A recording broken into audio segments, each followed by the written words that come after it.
আল্লাহর পয়গম্বর সুলাইমান তিনি একটা দ্বীপে আক্রমণ করলেন। ওই দ্বীপের যে বাদশা ছিল বাদশারে পরাজিত করলেন, তারপর বাদশাকে হত্যা করলেন। সে ছিল এক জালেম, সে ছিল এক অমুসলিম। আল্লাহর পয়গম্বর সাইয়্যিদুনা সুলাইমান ওই বাদশার মেয়ে বড় সুন্দরী তারে গ্রেফতার করলেন, বন্দী করলেন। তিনি তার বন্দী করে রাজদরবারে নিয়ে আসলেন, যার নাম ছিল জুবাদা। তারপর তার ইসলামের দাওয়াত দিলেন, সে ইসলাম গ্রহণ করলো। আল্লাহর পয়গম্বর সাইয়্যিদুনা সুলাইমান আলাইহিস সালাম তাকে বিয়ে করে স্ত্রীর মর্যাদার আসনে আসীন বানালেন। কিন্তু ভাই, দিন যত যায়, রাত যত যায়, ওই জুবাদা সুলাইমান আলাইহিস সালামের রাজদরবারে রাজমহলে এসেও সে কোনো শান্তিতে নাই। অন্তরে তার অশান্তি, বাবার টেনশন, প্রতিনিয়ত শুধু কাঁদে আর কাঁদে আর কাঁদে। আল্লাহর পয়গম্বর জিজ্ঞেস করেন, জুবাদা কেন কাঁদো? কই বাবার কথা ইয়াদ হয়, এজন্য কান্না করি। বাবার কথা ইয়াদ হলে আমি শান্ত থাকতে পারি না। আমার বাবার অমুক স্মৃতির কথা ইয়াদ হয়, আমার বাবার অমুক কথাগুলি আমার ইয়াদ হয়। এই কথা বলে জুবাদা শুধু বাবার জন্য কান্না করে, বাবার জন্য কান্না করে। আল্লাহর পয়গম্বর সাইয়্যিদুনা সুলাইমান তারে যতই সান্ত্বনা দেন, কিন্তু সান্ত্বনা মানতে রাজি নয়। সান্ত্বনাতে কোনো কাম হয় না, কোনো লাভ হয় না। বাবা বাবা বাবা, শুধু বাবার কথা, বাবার কথা, বাবার স্মৃতি। আল্লাহর পয়গম্বর বলেন, জুবাদা তাহলে কি করতে পারে তুমি একটু বলো। জুবাদা বলতেছে, স্বামী গো, আমার বাবার একটা মূর্তি বানায়া আপনি আমারে দেন, আমি আমার আব্বার মূর্তিটা চায়া চায়া সান্ত্বনা নিব। এই কথা বলা মাত্রই সুলাইমান আলাইহিস সালাম তারে একটা বাবার মূর্তি বানায়া তারে দিয়ে দিলেন। এ ভাই, এই মূর্তি পায়া জুবাদা বড় খুশি। মূর্তির গায়ে কাপড় পরায়, মূর্তিরে গোসল করায়, বাবা বাবা কয়া ডাকে, যেন তার সময়টা এখন হাসি খুশি কাটে। আল্লাহর পয়গম্বর সাইয়্যিদুনা সুলাইমান আলাইহিস সালাম তারে মূর্তিটা দিয়েছিলেন যেন বাবার কথা ইয়াদ করে আর কান্না না করে, যেন মনে একটু সান্ত্বনা পায়। ভাই একটু খাল মনোযোগ। এইভাবে বেশ কিছুদিন চলছে, কিন্তু ঘটনা ঘটল কি, আল্লাহর পয়গম্বর সাইয়্যিদুনা সুলাইমান যখন তিনি কোনো কাজে বের হতেন, ওনার অগোচরে স্ত্রী জুবাদা বাবার ওই মূর্তিকে সেজদা করত, বাবার মূর্তির পূজা করা শুরু করে দিল। এই খবর আল্লাহর পয়গম্বর তিনি জানেন না, খবর তিনি জানেন না। স্ত্রী এই দিকে সেজদা দেয়, স্ত্রী মূর্তির পূজা করে, নবী জানেন না, জানার কথাও না। কারণ আলিমুল গায়ব একমাত্র কে? শুধুমাত্র আল্লাহ। কোন নবীও গায়েব জানে না, কোন ওলিও গায়েব জানেন না, কোন কুতুবও গায়েব জানেন না। গায়েবের মালিক একমাত্র আল্লাহ। আহলে সুন্নাহ ওয়াল জামাতের আকীদা হলো গায়েবের মালিক একমাত্র আল্লাহ। কোন নবীও গায়েব জানেন না, এমনকি আমার আপনার নবীও তিনি গায়েব জানেন না। আল্লাহ যখন জানান তখন নবী জানেন, আর যখন আল্লাহ জানান না নবী কিছুই জানেন না। এটা হলো আহলে সুন্নাহ ওয়াল জামাতের আকীদা। কি আকীদা? যে আল্লাহ যখন নবীরে জানান তখন নবী জানেন, আল্লাহ যখন জানান না নবী জানতে পারেন না। এর নাম ইলমে গায়েব নয়। আলিমুল গায়েব হলেন এমন এক সত্তা যাকে কোনো কিছু জানাইতে হয় না। কেউ জানাইলে জানেন এমন না, তিনি নিজের থেকেই সব জানেন, তিনি একমাত্র আল্লাহ। ভাইরা বন্ধুরা মনোযোগ দিয়ে শুনুন, আল্লাহর পয়গম্বর সাইয়্যিদুনা সুলাইমান আলাইহিস সালাম তিনি যে একটা মূর্তি বানায় দিলেন স্ত্রী জুবাদাকে, তারে যে একটা মূর্তি বানায় দিলেন, আর অগোচরে সে মূর্তির পূজা শুরু করে দেয়। এতে করে আল্লাহ নারাজ হয়ে যান। আল্লাহ নারাজ হয়ে নবীর উপর একটা পরীক্ষা ফালায় দিলেন। পরীক্ষা কেমন পরীক্ষা শুরু হলো রে ভাই, একটু মনোযোগ দিয়ে শুনুন ভাইরা বন্ধুরা। এই আংটিটা যেহেতু জান্নাতি আংটি, এজন্য নবী যখন প্রয়োজনে হাজত স্বার্থে বাথরুমে ঢুকতেন ওই আংটিটা নিয়ে তিনি নাপাক জায়গায় যেতেন না। আংটিটা নাকি তিনি তার স্ত্রী জুবাদার হাতে দিয়ে যাইতেন, অথবা তার একজন বাদীর হাতে তিনি এই আংটি দিয়া হাজত সারার জন্য তিনি বাথরুমে ঢুকতেন।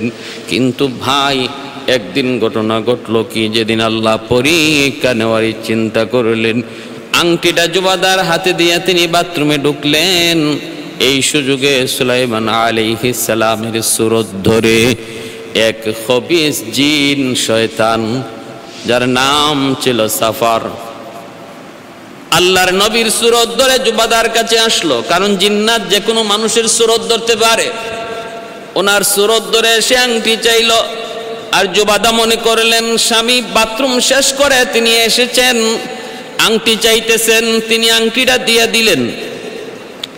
এই আংটিটা যেই মাত্র ইবলিস সাফার সে পড়ল, আঙ্গুলে দেওয়া মাত্রই তার কাছে ক্ষমতা চলে আসলো।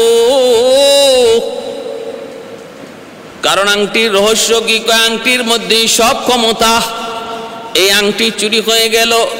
খবিস জিন সে নিজের হাতে নিয়ে নিল, সিংহাসনে বসে গেল। এই দিকে আল্লাহর পয়গম্বর সাইয়্যিদুনা সুলাইমান তিনি বাথরুম থেকে বের হলেন, স্ত্রীর কাছে আসলেন। কিন্তু আংটি হারায় যাওয়ার কারণে উনারও রূপ পরিবর্তন, উনারও অনেকটা পরিবর্তন। জুবাদা চিনে না, কয় তুমি আমার স্বামীর রূপ ধরেছ, আমার স্বামী তো আগেই আমার কাছ থেকে আংটি নিয়ে চলে গেছে। না না, তুমি হতে পারো না। প্রকৃত পয়গম্বর সুলাইমান আলাইহিস সালামকে কেউ চিনল না, কেউ চিনল না, এমনকি স্ত্রী জুবাদাও চিনল না। সেও তারাই দিল, কয় না আমি তোমাকে চিনি না, তুমি আমার স্বামী হতে পারো না। স্বামীর রূপ ধরেছ, স্বামী তো তিনি সিংহাসনে বসে গেছেন, আংটি নিয়ে তিনি তো সিংহাসনে বসে গেছেন। পয়গম্বর যতই তিনি বলেন না, কিন্তু কেউ তো বিশ্বাস করে না। ওনাকে রাজ দরবার থেকে তাড়ায় দেওয়া হলো। আল্লাহর পয়গম্বর তিনি তো এইবার আংটির খোঁজে জায়গায় জায়গায় বের হয়েছেন। হায় রে আমার আংটি, কে নিল, কে নিল, কোন দিকে নিল, কে করলো? আল্লাহর পয়গম্বর ঘুরতে ঘুরতে তিনি মানুষকে যতই বলেন আমি সুলাইমান, কেউ তো বিশ্বাস করে না। নদীর কিনারা দিয়া যান আর দেখেন জেলেরা মাছ ধরে। ওই জেলেদের কাছেও যায় বলতেছেন, বাইরে আমি বড় ক্ষুধার্ত, আমাকে দুই একটা মাছ তোমরা দিবানি। আমি হলাম সুলাইমান পয়গম্বর। জেলেরা অবাক হয়ে গেল। জেলেরা অবাক হলো, শুধু তা না, রাগান্বিত হয়ে গেল। এই মেয়ে কি কও তুমি, তুমি সুলাইমান? সুলাইমান পয়গম্বর যেদিকে যায় ওইদিকে আবহাওয়া পরিবর্তন হয়ে যায়, বাতাসে ঢেউ খেলা শুরু হয়। তখতে সুলাইমানি নিয়ে সে বাতাসের উপর দিয়া ঘুরে। আর তুমি একজন জীর্ণ শীর্ণ মানুষ। আংটি হারিয়ে যাওয়ার পর তার বডির মধ্যে পরিবর্তন, এজন্য সহজে কেউ চিনে না। এমন জীর্ণ শীর্ণ একজন মানুষ তুমি কেমন করে সুলাইমান দাবি করো? তুমি বড় মিথ্যুক। এই বইলা আল্লাহর পয়গম্বরকে ওরা না চিনে বড় মারধর করলো। নবী আহত হলেন। এরপরে তিনি ওদের কাছ থেকে চলে গেলেন, হাঁটতেছেন আর আল্লাহর কাছে তিনি বারবার তওবা করতেছেন, মালিক ভুল হয়ে গেছে, মালিক কোথায় জানি ভুল হয়েছে, আল্লাহ তোমার কাছে মাপ চাই, তুমি মাফ করো। পয়গম্বর সুলাইমান তিনি তো কান্দেন আর নদীর কিনারা দিয়া হাঁটেন। যাইতে যাইতে আবার কিছু পাইলেন, কিছু জেলে নদীতে তারা মাছ ধরে। পয়গম্বর তাদের কাছে যাইয়া তিনি বলতেছেন, বাইরে আমি বড় আহত। রক্ত তিনি নদীর পানি দিয়ে মুছতেছেন আর বলতেছেন, আমি বড় আহত, আমাকে তোমরা একটু সাহায্য করবানি। ওই জেলেদের অন্তরে মায়া ঢুকলো, মায়া। জেলেরা বলতেছে, ঠিক আছে ঠিক আছে, লোকটারে 2টা মাছ দিয়ে দাও, 2টা মাছ দিয়ে দাও। এ ভাই, এইদিকে ঘটনা ঘটলো কি, আল্লাহর পয়গম্বর দরবার ছেড়ে আসলেন, 40 দিন হয়ে গেল। এই 40 দিন সিংহাসনে বসা আছে ইবলিস, খবিস জিন ইবলিস, এখানে বসা সাফার। এমন কি রাজ দরবারে চলতেছে, চালাইতেছে। দিন যত যায়, সপ্তাহখানেক পরেই রাজ দরবারের অনেকেই তারা বুঝে ফেললো, পরিবর্তন দেখা যায়, পরিবর্তন। না না, সুলাইমান পয়গম্বর মনে হয় না, মনে হয় আমরা কোনো ভুল করে ফেলেছি, হয়তো কোনো একটা কিছু অঘটন ঘটেছে। কারণ পরিবর্তন অনেক কিছুর মধ্যেই পরিবর্তন। কারণ নকল সুলাইমান আসল সুলাইমানের মতো তো আদেশ নিষেধ আর আইন কানুন বিচার কাজ করতে পারে না। এদিক সেদিক একটু উল্টা পাল্টা হয়ে যায়। এমন কিছু কাজ করে যেটা সুলাইমান কখনো করেন নাই, অতীতে কখনো তিনি করেন নাই, এমনটাও করে বসে। এতে করি সবার মনে একে একে সন্দেহ জাগলো, সন্দেহ জাগলো। এমন কি রাজ দরবারে ঢুকে বিবিদের কাছেও যায়, বিবিদের কাছেও যায়। আসিফ বিন বরখিয়া বিবিদের কাছে জানতে চাইলেন, তোমাদের কেমন মনে হয়, তোমরা কি কোনো কিছু বুঝতে পেরেছ? বিবিরা বলতেছে, আমরাও বুঝেছি, একটা অঘটন ঘটেছে, মনে হয় ও সুলাইমান পয়গম্বর না। কেমনে বুঝলা? কয় আমাদের সাথেও মিলামেশা করে, কিন্তু গোসল করে না, গোসল করে না। এমনটাও কোনো কোনো তফসিরের কিতাবের ভিতরে লিখেছেন। ভাইরা বন্ধুরা, জন্য বলতেছি, মনোযোগ দিয়ে শুনুন, খেয়াল করে শুনুন। আসিফ বিন বরখিয়া দরবারের যত বুজুর্গ আছিল তাদেরকে নিয়া একত্রিত হইয়া আল্লাহর দরবারে তওবা করে আর কান্না করে আর বলতেছে, আমরা সবাই মিলে তাওরাত কিতাব পড়া শুরু করে দাও, আমরা তাওরাত কিতাব তিলাওয়াত শুরু করো। কারণ আল্লাহর কিতাব তাওরাত, এই তাওরাত কিতাবের তিলাওয়াত শুনলে পরে শয়তান থাকার কথা না। তিলাওয়াত শুরু হলো রাজ দরবারে, একে একে তিলাওয়াত শুরু হলো। তিলাওয়াতের আওয়াজে আর ইবলিস টিকতে পারে না, সে সিংহাসন ছেড়ে দিয়া পালায়। আল্লাহর কালাম তিলাওয়াত শুরু হয়ে গেল, তাওরাত কিতাবের তিলাওয়াত। ইবলিসের শরীরে আগুন জ্বলে গেল, দরবার ছেলে সে পালাইতে লাগলো। যাবার সময় আংটিটা নদীর মধ্যে সে ফালায় দিল, নদীতে ফালায় দিল। বাইরা বন্ধুরা, নদীতে ফালায় দেওয়া মাত্রই নদীর একটা মাছ ওই আংটিটা গিলে ফেললো। এই মাছটাই সুলাইমান পয়গম্বরের বাগে জুটলো। যেদিন ওই জেলেরা ওনাকে 2টা মাছ দিল আর বলল, নে ও দয়া করে 2টা মাছ ওনাকে দিল। আল্লাহর পয়গম্বর সুলাইমান একটা মাছ বিক্রি করে রুটির ব্যবস্থা করলেন, আর একটা মাছ তিনি কাটলেন, নিজে রান্না করে খাবেন। যেই মাত্র মাছটা কাটলেন, পেট থেকে তিনি দেখতে পেলেন ওনার হারানো সেই আংটি মাছের পেটে। আল্লাহর পয়গম্বর সাথে সাথে তিনি সেজদায় পড়ে শুকরিয়া আদায় করেন, মালিকের দরবারে সেজদা দিয়া শুকরিয়া আদায় করেন। আর আংটিটা হাতে লাগানো মাত্রই আবার তার হারানো সকল নিয়ামত ফিরে আসলো, শরীরের মধ্যে পরিবর্তন চলে আসলো। দেখা গেল সব কিছুর ভিতরে পরিবর্তন চলে আসলো।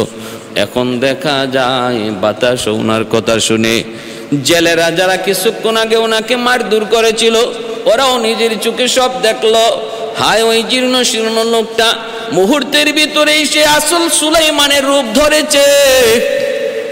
তাহলে তো আমরা ভুল করে ফেলেছি, দৌড়ে এসে মাপ চায়। আল্লাহর পয়গম্বর সাইয়্যিদুনা সুলাইমান তাদেরকে ক্ষমা করে দিলেন আর বললেন, তোমাদের কোনো দোষ নাই, আমার উপরে একটা পরীক্ষা চলছে, পরীক্ষা। ভাইরা বন্ধুরা, আল্লাহ পাক রব্বুল আলামিন কাউকে নিয়ামত দিয়া পরীক্ষা করেন আর কারো কাছ থেকে নিয়ামত ছিনায় নিয়ে পরীক্ষা করেন। সুলাইমান নবীকে আল্লাহ পরীক্ষা করলেন নিয়ামত দিয়া, আর আইয়ুব নবীকে আল্লাহ পরীক্ষা করলেন নিয়ামত ছিনায়া নিয়া। পরীক্ষা একরকম হয় না রে ভাই, ভিন্ন ভিন্ন হয়। যার সম্পদ দুনিয়াতে অনেক বেশি, আল্লাহ পাক তারে সম্পদ দিয়া পরীক্ষা করেন। যারে আল্লাহ অভাবে রাখছেন তারে অভাবে রাইখা আল্লাহ পরীক্ষা করেন। ভাইরা বন্ধুরা, সুলাইমান আলাইহিস সালাম একে একে সবগুলি পরীক্ষার মধ্যেই তিনি পাশ করলেন, শুকরিয়া আদায় করলেন, সকল জায়গায় শুকরিয়া আদায় করলেন। ক্ষমতা মানুষের তৈরি করা কোনো বস্তু নয়, ক্ষমতা হলো আল্লাহর দেওয়া এক নিয়ামত। অতএব আল্লাহ যারে চান তারে ক্ষমতার চেয়ারে বসান, আল্লাহ যারে চান তারে ক্ষমতার চেয়ার থেকে আল্লাহ নামায় দেন। আল্লাহ পাক রব্বুল আলামিন বলেন, কুলিল্লাহুম্মা মালিকাল মুলকি তুতিল মুলকা মান তাশা ওয়া তানজিউল মুলকা বিমান তাশা ওয়া তুইজ্জু মান তাশা ওয়া তুযিল্লু মান তাশা বিয়াদিকাল খায়র ইন্নাকা আলা কুল্লি শাইইন কাদির।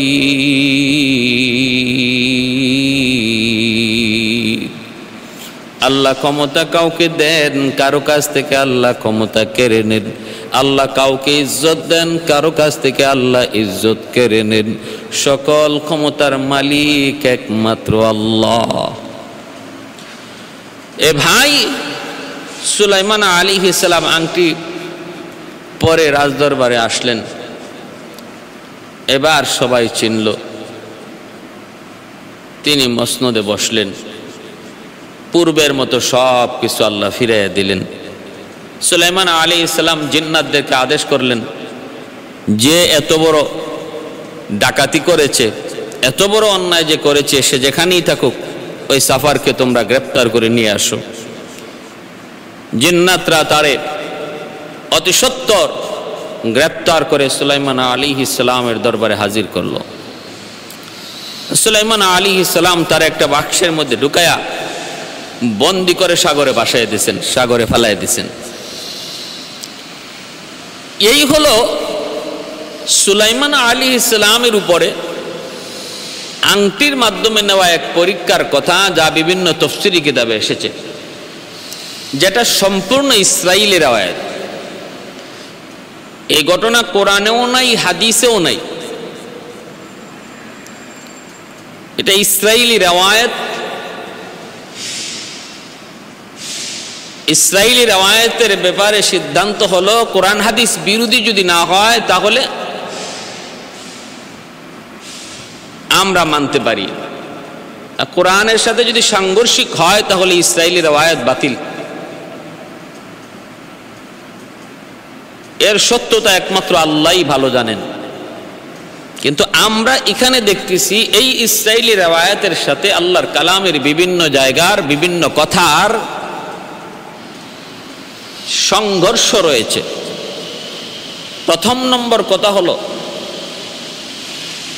সুলাইমান আলাইহিস সালামের স্ত্রী জুবাদা, তারে আল্লাহর পয়গম্বর তার বাবার মূর্তি বানায় দিলেন। এই কথাটা আমরা যদিও মেনে নিই, কারণ তখনকার সময় ভাস্কর্য বানানো জায়েজ ছিল। আল্লাহ পাক কোরআনুল কারীমে তামাসিলের কথা বলেছেন, এটা ভাস্কর্যের কথা। আমাদের শরীয়তে সম্পূর্ণ নিষেধ। ওই সময় এটা বৈধ ছিল। বুঝলাম তিনি একটা ভাস্কর্য বানায় দিলেন, কিন্তু জুবাদা তার বাবার ওই মূর্তির পূজা করে সেজদা দেয়। সুলাইমান আলাইহিস সালামের অগোচরে আল্লাহর পয়গম্বর তো জানেন না জুবাদা যে এই মূর্তির পূজা করে। তাহলে অপরাধ করবে একজন, শাস্তি কেন নবীর উপরে আসবে? আল্লাহ নবী তো তার মূর্তির পূজা করতে বলেন নাই, সেজদা করতে বলেন নাই। করলো জুবাদা, শাস্তি পাবেন কেন নবী? করলো, অপরাধ করলো স্ত্রী, শাস্তি পাবে কেন স্বামী? আল্লাহ পাক বলেন আল্লাহ তাজিরু ওয়াজিরাতু বিজরা উখরা, আল্লাহ পাক বলেন এটা কখনো হবে না যে একজনের বোঝা আরেকজনে বহন করবে, একজনের পাপ আরেকজনে বহন করবে। এটা আল্লাহর সিদ্ধান্ত না, এটা আল্লাহর আইন না। যে অপরাধ করবে এই অপরাধের শাস্তিও সেই ভোগ করবে।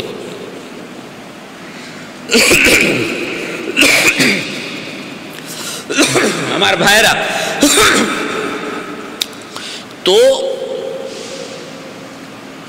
এই গেল এক কথা। 2 নম্বর কথা হলো, একটা আংটির ভিতরে আল্লাহ সমস্ত ক্ষমতা আর নবুয়ত দিয়ে দিবেন, এই আংটির কথা কোরআন হাদিসের কোথাও নাই এমন। আর এই কথাটা যুক্তিতেও ধরে না, যুক্তিতেও ধরে না, কারণ এটা যে কোনো সময় চুরি হতে পারে। আর চুরি হলে যার হাতে যাবে যেই আংটি পরবে সেই এই ক্ষমতার মালিক হয়ে যাবে। এই কথাটা কোরআন হাদিসে তো নাই, যুক্তিতেও ধরে না। 2 নম্বর কথা হলো, জুবাদা অপরাধ করলেন আর আল্লাহ বুঝি পরীক্ষা নিচ্ছেন সুলাইমান আলাইহিস সালামকে। এটা আল্লাহর সিদ্ধান্তের বিরোধী। তারপরে কথা হলো, সুলাইমান আলাইহিস সালামকে আল্লাহ পাক এমন এক পরীক্ষায় ফেলাবেন যে পরীক্ষাটা শরীয়ত বিরোধী কোনো কাজ। আল্লাহ তার কোনো পয়গম্বরকে শরীয়ত বিরোধী কোনো কাজের মাধ্যমে পরীক্ষা নিতে পারেন না। পরীক্ষা নিবেন অভাব, অনটন, ক্ষুধা, যন্ত্রণা, শাস্তি, কষ্ট, নির্যাতন, এর মাধ্যমে আল্লাহ পরীক্ষা নেবেন। কিন্তু আল্লাহ তার কোনো খাস বান্দার পরীক্ষা কোনো শরীয়ত বিরোধী কাজের মাধ্যমে করাইবেন এমনটা কখনো আশা করা যায় না। এই যে কোনো তফসিরে বলা হয়েছে যে এরকমভাবে ওই জিন, যে খবিস জিন, সে সুলাইমান আলাইহিস সালামের রূপ ধরেছিল, সে সুলাইমান আলাইহিস সালামের বিবিদের সাথেও মিলামেশা করত। নাউজুবিল্লাহ,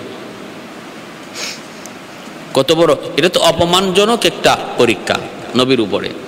হয় না, এটা কখনো হয় না, আল্লাহ কখনো এটা করতে পারেন না।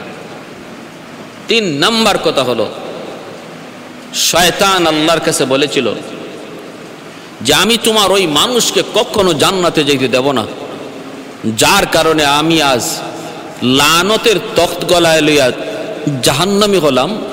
এই মানুষ কেমন করে জান্নাতে যায় আমি ওকে দেখব,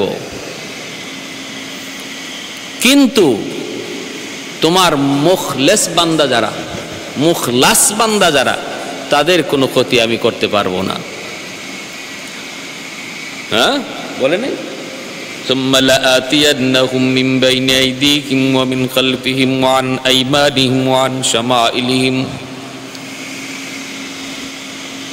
শয়তান বলেছিল আমি ওই মানুষ জাতির ডান দিক থেকে আমি জাল বিছায় রাখবো, বাম দিক থেকে জাল বিছায় রাখবো, সামন দিকে জাল বিছাবো, পিছন দিকে জাল বিছাবো, কেমন করে ওরা জান্নাতে যায় আমি একটু দেখবো। এই মানুষ কেমন করে জান্নাতে যায় আমি একটু দেখব। কিন্তু ইল্লা ইবাদাকা মিনহুমুল মুখলাসিন, তোমার মুখলাস বান্দা যারা তাদের কোনো ক্ষতি আমি করতে পারবো না, শয়তান পারবে না। মুখলাস কাকে বলে? ওই মানুষকে বলে যেই মানুষকে আল্লাহ পাক রব্বুল আলামিন জন্মগতভাবেই আল্লাহ তাকে সব ধরনের অন্যায় থেকে, অপরাধ থেকে, সব ধরনের ত্রুটি বিচ্যুতি থেকে আল্লাহ যারা নিজের হাতে, কুদরতি হাতে ছোট থেকে বাঁচায় রাখেন, হেফাজত করেন, তারা হলেন নবী পয়গম্বর। আর আমরা হলাম মুখলেস। আমরা চেষ্টা করি গুনাহ থেকে বাঁচার জন্য, নিজেকে গুনাহ থেকে বাঁচানোর জন্য চেষ্টা করে বাঁচাই। আর নবী পয়গম্বরদেরকে আল্লাহ নিজের হাতে বাঁচায় রাখছেন। এজন্যই শয়তান কয় না নিজের হাতে বাঁচায় রাখবা, তাদের উপরে আমি কোনো ধরনের প্রভাব খাটাইতে পারবো না, তাদের উপরে আমি কোনো ধরনের প্রভাব খাটাইতে পারবো না। এরাই শুধুমাত্র আমার জাল থেকে সম্পূর্ণ রকম ভাবে নিরাপদ থাকবে। তাহলে আল্লাহর পয়গম্বর সুলাইমান আলাইহিস সালাম তিনি তো আল্লাহর মুখলাস বান্দা, মুখলাসিনদের অন্তর্ভুক্ত। তার উপরে কেমন করে শয়তান প্রভাব ফালাইবে, কেমন করে শয়তান প্রভাব ফালাইবে? শয়তান নিজেই তো বলল তাদেরকে সে কোনো ক্ষতি করতে পারবে না। এজন্য রে ভাই একটু মনোযোগ দিয়ে শুনুন, আল্লাহর পয়গম্বর সুলাইমান আলাইহিস সালামের ব্যাপারে যে আংটির ঘটনা বলা হয়, এই আংটির কোনো সহিহ হাদিস নাই, কোরআনেও নাই, হাদিসেও নাই।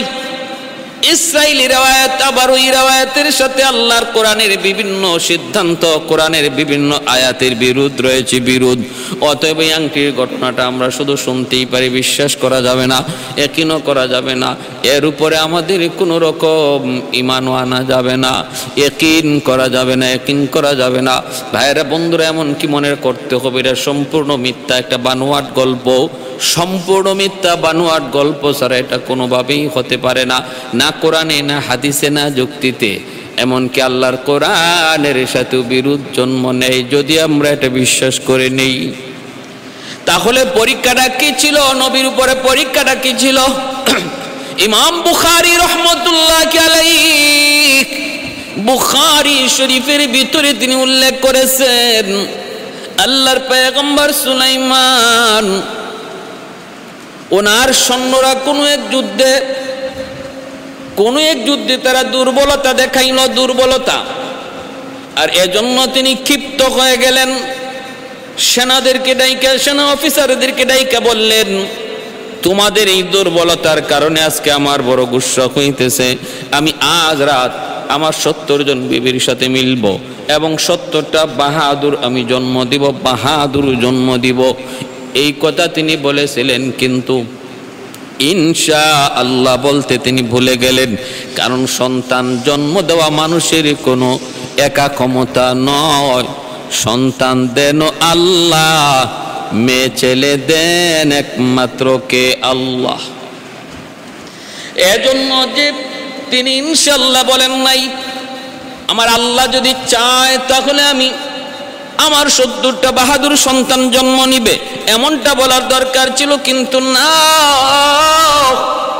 ক্ষেপে গুসায় তিনি বলে ফেললেন, এক রাতে 70 জন বিবির সাথে মিলব, 70টা বাহাদুর সন্তান জন্ম দিব। আল্লাহ একটু নারাজ হয়ে গেলেন। আল্লাহ বলতেছেন, সুলাইমান, তাহলে তুমি কি মনে করো সমস্ত ক্ষমতা তুমি তোমার নিজের হাতে পাইছো, নিজে কামাই করেছো, যা কিছু পেয়েছো সব খুশি বুঝি তোমার নিজের ক্ষমতার বলে, নিজের ক্রেডিট বলে তুমি পেয়েছো? না, না রে সুলাইমান, এমনটা বলা যায় না, এমনটা করাও যায় না, এমনটা ভাবাও যায় না। তিনি তো ওই রাত্রে 70 জন বিবির সাথে মিললেন, ঠিক, একজন বিবি মাত্র গর্ভবতী হলেন, আর কেউ গর্ভবতী হলেন না। আর ওই গর্ভবতী স্ত্রীর কাছ থেকেও একটা সন্তান জন্ম নিল, কিন্তু সন্তানটা ছিল বিকলাঙ্গ, বিকলাঙ্গ ছিল। এই বিকলাঙ্গ সন্তানটাই উনার দরবারে সিংহাসনে আইনা রাখা হলো। আল্লাহর পয়গম্বর সাইয়্যিদুনা সুলাইমান তিনি ভুল বুঝতে পারলেন, সাজদায় পড়ে গেলেন, মালিক ভুল হয়ে গেছে, আমি তো আমার নিজের উপরে বেশি বাহাদুরি করে ফেলেছি, আল্লাহ আমার ভুল হয়ে গেছে, সব কিছু তোমার ইচ্ছায় হয়, সব কিছু তোমার মর্জি মোতাবিক হয়, তুমি যা চাও তাই হয় গো আল্লাহ। সেজদায় পরে তওবা করলেন, আল্লাহর কাছে কান্নাকাটি করলেন। ভাইরা, বন্ধুরা, জন্য বলতেছিলাম, ইমাম বুখারী রাহমাতুল্লাহি আলাইহি তার বুখারী শরীফের ভিতরে পরীক্ষার কথাটা ব্যাপারে এই ঘটনা তিনি উল্লেখ করেছেন। আর বাকি আংটির কথা কোরআনেও নাই, হাদিসেও নাই, যুক্তিতেও নাই। 53 বছর হায়াত পেয়েছিলেন নবী সুলাইমান। বাইতুল মুকাদ্দাসের নির্মাণ কাজ করাইতেছেন, বাইতুল মুকাদ্দাসের নির্মাণ কাজ করাইতেছেন জিন্নাতের মাধ্যমে। জিন্নাতরা তার দাবি ছিল, ওই অবস্থায় আল্লাহ পাক রব্বুল আলামিন মালাকুল মউত আজরাইল আলাইহিস সালামকে তার কাছে পাঠিয়ে দিলেন। আর মালাকুল মউত আজরাইল তিনি আয়েশা বলতেছেন, নবী গো, আপনার সময় শেষ, প্রস্তুতি গ্রহণ করুন। এইভাবে হযরত দাউদ আলাইহিস সালাম, সুলাইমান আলাইহিস সালামের বাবা হযরত দাউদ পয়গম্বর আলাইহিস সালাম, ওনারও ইন্তেকালটা এমনই হয়েছিল। তিনি মেহরাব থেকে নামতেছেন, সিঁড়িতে নামতেছেন, ওই অবস্থায় মালাকুল মউত আজরাইল সাক্ষাৎ করলেন। সাক্ষাৎ করে বলতেছেন, নবী গো আপনার টাইম নাই, আপনি প্রস্তুত হয়ে যান, যান কবজের জন্য। দাউদ আলাইহিস সালাম বলতেছেন, রে ভাই আজরাইল, একটু সময় দিবানি, হয় আমি উপরে উঠি নতুবা নিচে নামি। মালাকুল মউত আজরাইল বলেন, না গো নবী, উপরে উঠারও কোনো সুযোগ দেওয়া হবে না, নিচে নামারও কোনো সুযোগ দেওয়া হবে না। এতটুকু অনুমতি আল্লাহ আমাকে দেন নাই। যেখানে আছেন সেখানে আপনি তৈরি হয়ে যান, প্রস্তুত হয়ে যান। হযরত সাইয়্যিদুনা দাউদ আলাইহিস সালাম তিনি সাথে সাথে ওই সিঁড়ি, যেই সিঁড়িতে তিনি দাঁড়ানো ছিলেন, সেই সিঁড়িতেই তিনি সেজদায় পড়ে গেলেন, আল্লাহর কাছে কান্দেন, সেজদায় পড়ে গেলেন, জান কবজ হয়ে গেল। এতটা যদি আল্লাহ পাক তার নবী পয়গম্বরকেও যদি মৌতের সময় একটু সময় না দেন, তাহলে আমাদের হালত কি রে ভাই, একটু বুঝুন। এতটুকু সময় কি কেউ পাবো? যে ভাই মালাকুল মউত, আমি এখন গাড়িতে আছি, আমার বাড়িতে যাওয়ার সুযোগ দাও। এরে ভাই আজরাইল, আমি এখন বিদেশ বাড়িতে আছি, আমার বিবি বাচ্চার কাছে একটু যাওয়ার সুযোগ দাও। এমনটা বলার কি কোনো সুযোগ আছে? কয় না, কোনো সুযোগ নাই, কোনো সুযোগ নাই। ভাইরা বন্ধুরা, জন্য বলতেছিলাম, আল্লাহ পাক রব্বুল আলামিন বলেন, ইযা জাআ আজালুহুম লা ইস্তাখিরুনা সাআতাও ওয়া লা ইস্তাকদিমুন। আমি আল্লাহ বলতেছি, যার যখন টাইম হয়ে যাবে, একটা সেকেন্ড তারে এদিক সেদিক করতে দেয়া হবে না।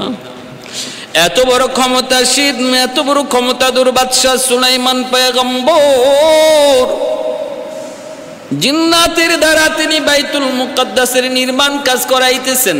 ওই অবস্থায় মালাকুল মউত আজরাইল হাজির হয়ে বলতেছেন, নবী গো টাইম শেষ। ওগো নবী, আপনার টাইম শেষ, যেখানে দাঁড়ানো ওখানেই। নবী বলতেছেন, রে ভাই আজরাইল, ওই যে দেখো আল্লাহর ঘর বাইতুল মুকাদ্দাসের কাজ এখনো শেষ হয় নাই। 3 ভাগের 2 ভাগ কাজ শেষ হয়েছে, 1 ভাগ কাজ এখনো বাকি আছে। রে আজরাইল, একটু সময় তুমি আমাকে দিবানি, আল্লাহর ঘরের খাতিরে একটু সময় আমাকে দিবানি। নিজের প্রয়োজনে নয়, বিবি বাচ্চার কাছে যাব একটু, এজন্য নয়। আমার ক্ষমতা আমি কাউরে বুঝাই দিব এমন এজন্য নয়, শুধুমাত্র আল্লাহর ঘরের খাতিরে একটু সুযোগ দিবানি। আল্লাহর পয়গম্বর সাইয়্যিদুনা সুলাইমান আলাইহিস সালাম মালাকুল মউত আজরাইল আলাইহিস সালামের কাছে একটু সময় চাইলেন। কিসের সময়? আল্লাহর ঘর পূর্ণতা করার সময়।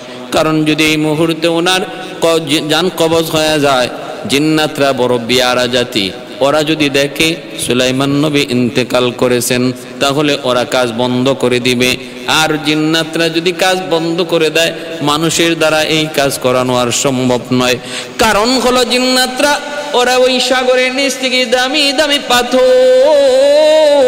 কুড়ায় কুড়ায় আইনা ওই বাইতুল মুকাদ্দাসের নির্মাণ কাজে সহযোগিতা করতেছে। আর নবী কন্ট্রাক্টর, নবী দাঁড়ায় দাঁড়ায় তিনি পাতা দেখতেন, দেখশন করতেন।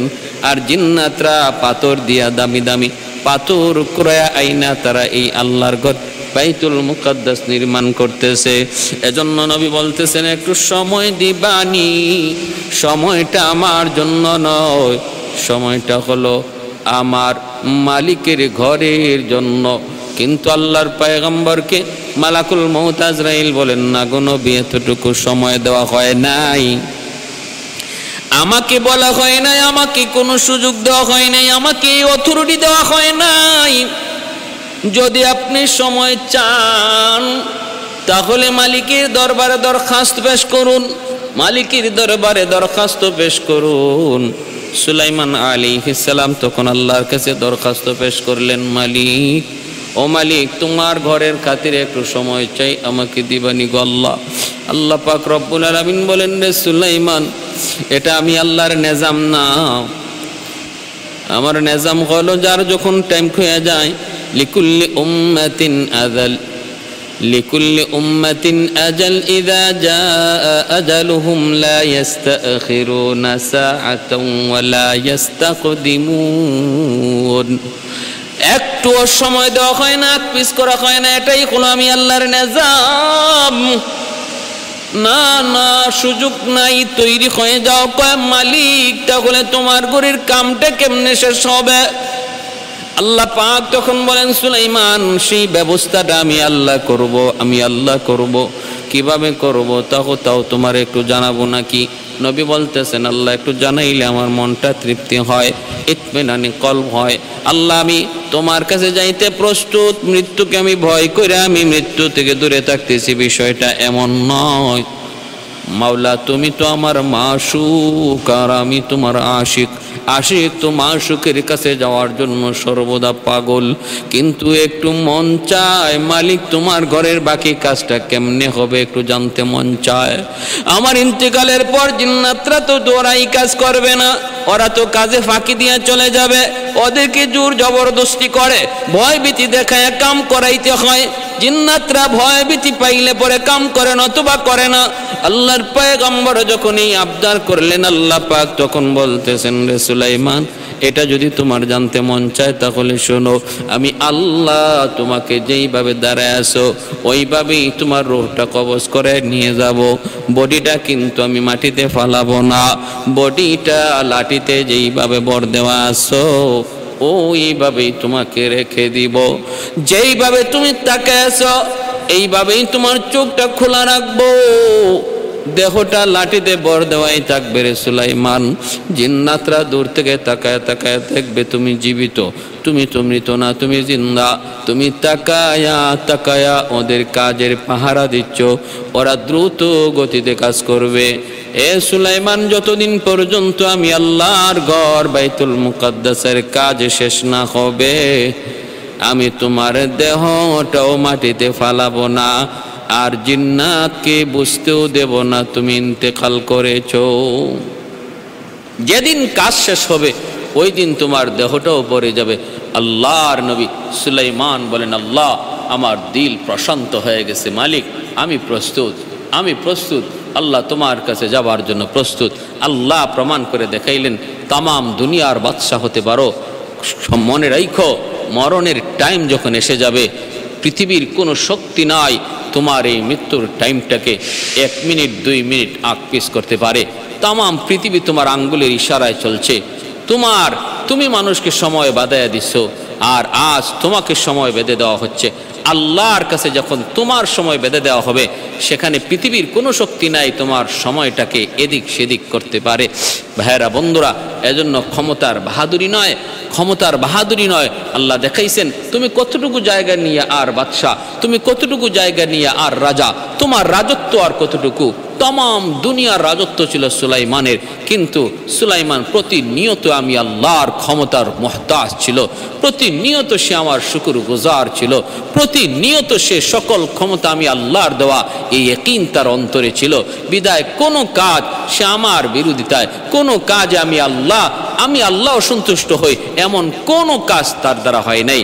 एर द्वारा प्रमाण करलेन पृथिवीर कोनो बादशाह जदि तार बादशाही चालाइते जाया आल्लाहर বিরোধী কোনো কাজ করে, আল্লাহর মর্জির খেলাফ কোনো কাজ করে, আর হাসরের মাঠে যদি কয় আল্লাহ ব্যস্ততার কারণে পারি নাই, দুনিয়ার বাদশা ছিলাম, অমুক দেশের বাদশা ছিলাম, আল্লাহ আইন মানতে যায় জনগণ চালানো যে কত কষ্ট, এই কষ্টের মধ্যে পইরা, এই বিপদের বেড়াজালে পইরা আমি তো কিছু ভুল করে ফেলেছি। সেদিন আল্লাহ সুলাইমান পয়গম্বরকে তাদের সামনে হাজির করবেন। বলো তোমার রাজত্বের এরিয়া কতটুকু ছিল আর আমার সুলাইমানের রাজত্বের এরিয়া কতটুকু ছিল। আমার সুলাইমান तमाम পৃথিবীর বাদশাহী পায়ও সে যদি আমার হুকুম ভুলতে না পারলো, সে যদি আমি আল্লাহর হুকুম থেকে বিন্দু পরিমাণ না সরলো, তুমি কেন সরলা? সে যদি পারলো তুমি কেন পারলা না?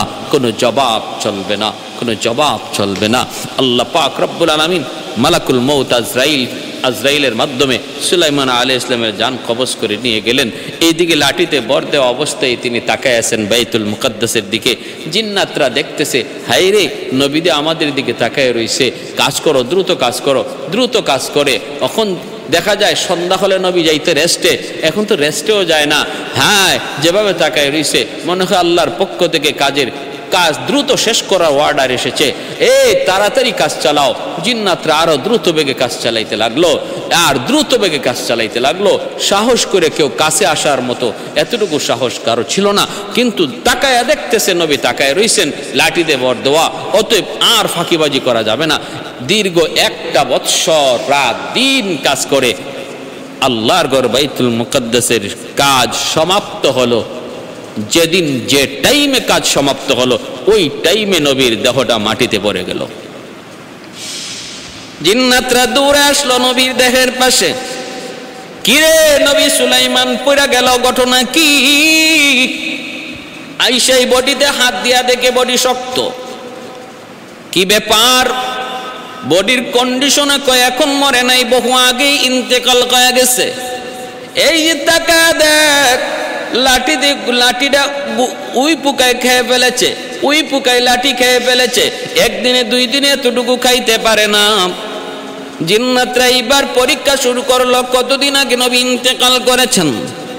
ভালো একটা সুস্থ লাঠির মধ্যে উই পোকা লাগায়া দেখলো একদিনে কতটুকু জায়গা পোকায় খাইতে পারে। একদিনে যতটুকু জায়গা ওই পোকায় কাঠ খাইলো, লাঠি খাইলো, এটা অঙ্ক করে জিন্নাতরা বের করে ফেলেছে। নবী 1 দিন 2 দিন আগে নয়, আনুমানিক 1 বৎসর আগে উনার ইন্তেকাল হয়ে গেছে। মৌত কাসিন কুল্লু নাসিন শারিবু, কবর বাইতিন কুল্লু নাসিন দাখিলু। মৌত को समझाए काफिल इख्तितामे जिंदगी, दर हकीकत मौत है सुबह हयात जिंदगी, दर हकीकत मौत है सुबह हयात जिंदगी। ভাইরা, এজন্য বলতেছিলাম আমার ভাই, আল্লাহ পাক রব্বুল আলামিন যারে যত প্রকারের নিয়ামতই দেন না কেন, নিয়ামত পায়ে যদি আল্লাহকে ভুলে যাই, নিয়ামত পায়ে যদি আল্লাহর বন্দিকে ভুলে যাই, তাহলে হাসরের মাঠে বহু নিয়ামত প্রাপ্ত লোক যারা নিয়ামত পাইয়েও আল্লাহর গোলামি করেছে, তাদের সামনে আমাদের মুখ দেখানোর কোনো সুযোগ থাকবে না, কোনো সুযোগ থাকবে না, কোনো উজর আপত্তি চলবে না হাসরের মাঠে। যে উজরই পেশ করবে, ওই উজরের একজন মানুষকে আল্লাহ তার সামনে হাজির করবে, হাজির করে বলবে, বলো তো দেখি, সে যদি পারলো তুমি কেন পারবা না? সুবহানাল্লাহ, সুবহানাল্লাহ। আল্লাহ আমাদের সবাইকে নিজের জীবন আল্লাহর জন্য, আল্লাহর হুকুমের জন্য এবং আল্লাহর হুকুমের সামনে নিজের পুরা জীবনটাকে নত শিরে সারেন্ডার, আত্মসমর্পণ করে আল্লাহর বিধিবিধান মাইলা কবর পর্যন্ত যাওয়ার এবং নিজের জিন্দিগিটারে আল্লাহর মর্জি মতো চালাইবার তৌফিক আল্লাহ সবাইকে দান করুন। আর যে কথা বলতেছিলাম, এই ছিল সুলাইমান আলাইহিস সালামের এই আংটির রহস্য। মূলত এটা একটা কাল্পনিক কাহিনী, এর সত্যতা বলতে কিছু নাই, বরং এর সাথে আল্লাহর কোরআনের বিরোধ পাওয়া যায়। অতএব এই ঘটনাটাকে আমরা কখনো এটা ইসলামের ঘটনা হিসাবে আমরা মানব না, এটা একটা আজগবি গল্পই মনে করব এবং এটাকে ছুঁড়ে ফেলে দিব। আর মূল পরীক্ষাটা কি ছিল সেটা ইমাম বুখারী রহমতুল্লাহি আলাইহি তার বুখারী শরীফের মধ্যে এনেছেন।